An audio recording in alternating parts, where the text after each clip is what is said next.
अस्सलाम वालेकुम। आप लोगों को जैसे कि इल्म है, माह शबान की खूबसूरत घड़ियाँ चल रही हैं और विलादत जनाब साहिबुल असर की खूबसूरत सातें भी आने वाली हैं।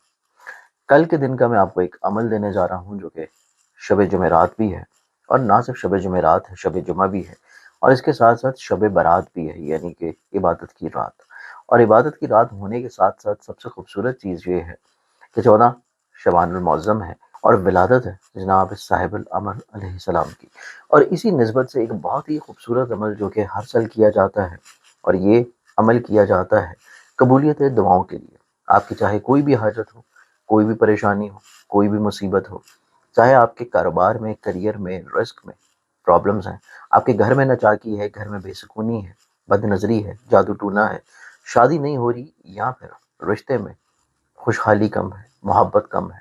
अपने महबूब को मनाना चाहते हैं, और गर्ज़ के दुनियावी तौर के ऊपर आपकी कोई भी नेक और शरई तौर के ऊपर जायज़ ख्वाहिश हो, तो इस ख्वाहिश के लिए आप लोगों ने करना सिर्फ ये है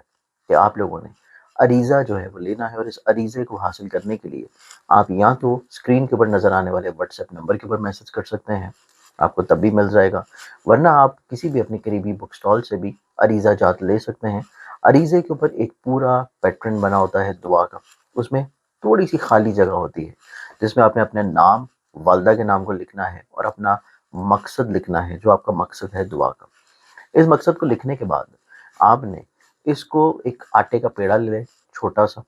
और उस पेड़े के दरमियान में इसको रख के आपकी जो भी दुआ है उसके लिए आपने 2 रकत नमाज़ें हाजत अदा करने हैं नवाफिल की सूरत में। और उस नवाफिल के बाद आप लोगों ने दुआ करते हुए ये आटे का जो पेड़ा होगा अपने किसी भी घर के करीब आप ऐसी जगह के ऊपर चले जाएं जहाँ पे पानी की रवानी हो, पानी बहता हो,